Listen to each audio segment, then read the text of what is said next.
Wendy Williams, Guardian, says that the former talk show host, quote, has been afflicted by early onset dementia and as a result has become cognitively impaired and permanently incapacitated. Now, again, that's according to a court filing by Williams's guardian, Sabrina Morrissey.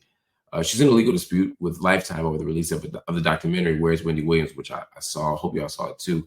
Wendy was diagnosed with aphasia and frontotemporal dementia just last year, and she's been under a court-ordered guardianship for 2 years now, since 2022, which oversees all aspects of Wendy Williams's health and finances. You know, I don't like guardianships, but I've seen a couple lately, whether it's Brittany, whether it's Wendy, where it's like, yo, they need some kind of support, they need some kind of help. I hoped that Wendy would be able to recover and get back to the life and the career that she loves. But after seeing her in the documentary, whereas Wendy Williams, it seemed that that was not a likely outcome. Wendy Williams is only 60. She shouldn't be in this position. Nobody should be. I've known Wendy Williams for over a decade now. I met Wendy Williams about 15 years ago, give or take, maybe 13 years ago. And she's always been very sweet to me, always been very wonderful. People have their own feelings about Wendy, often depending on when they met her. Did they meet Wendy Williams, the shock jock? Did they meet Wendy Williams, the talk show host?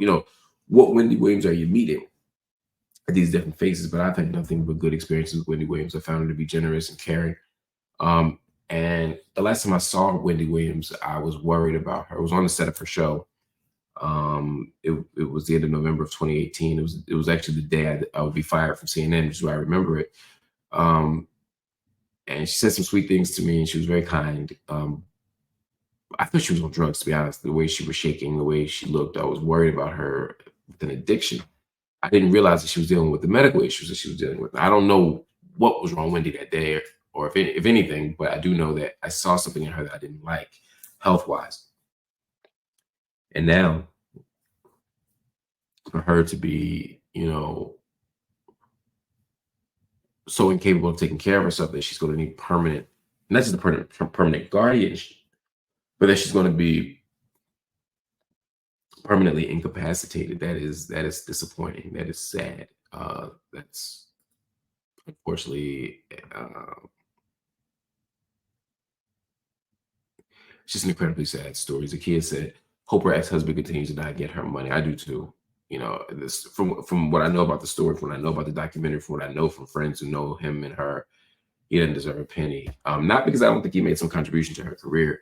I'm not speaking at the financial legal level right now. I'm saying he was so awful to her. I'm glad to know that he's not able to just spend and exploit her money. I mean, he was awful. But I'll let you all figure that out for yourselves.